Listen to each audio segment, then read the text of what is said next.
Elon, you've been very vocal about the possibilities of colonizing other planets, specifically Mars, and Right. your own company is doing a lot of work to get us to the stage where we're able to do that. Do you think that starting a colony on Mars would kind of be a chance to start over and maybe do a little bit better? Or do you think it's a chance to copy what nature on Earth has already created for us?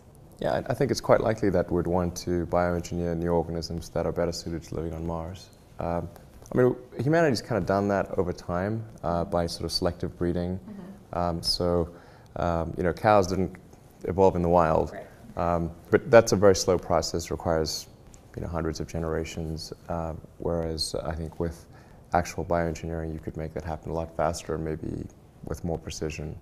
Ideally, long term, although this is a tricky subject, you'd want to write genetics.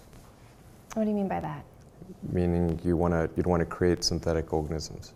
Completely synthetic organisms? Not necessarily completely, but you know, start with some base and then modify stuff. In the interest of colonization of other planets, are you relying on the research of government-funded space programs on the effects of, you know, being in space for long periods of time, or does SpaceX have any interest in doing its own research? Well, I think the verdict is in with respect to long-term existence in space, really mostly about zero-G.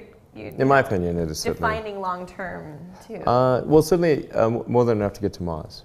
Okay. You know, Mars is, if you have a low energy trajectory, like minimum energy trajectory, it's about 6 months. I think that can be compressed down to about 3 months. And it gets exponentially harder as you go lower than that, three to four. I mean, and it's important to actually be at that level because then you can send your spaceship to Mars and bring it back on the same orbital synchronization. So Earth and Mars sync up every 2 years, and then they're only kind of in sync for about 6 months. So you know, and then you know they're really too far apart. So you've got to be able to go there and back in one go, and that's important for making the cost of traveling to Mars an affordable amount. Because if you think of like what's the key thing to establish a colony on Mars, it's the cost per unit mass to the surface of Mars, or the cost per person as well. At a certain level, if it's too high, obviously there won't be such a thing. But once it gets to a certain level, it will it's like a reaction. You know, the activation energy is sort of like the economic activation energy of a Martian colony.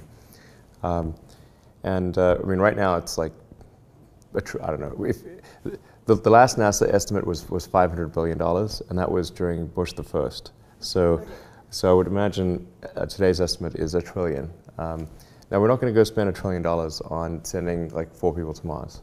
Mm-hmm. So right now the cost of going to Mars is beyond what can be afforded. So that's why there's like no one's going to Mars.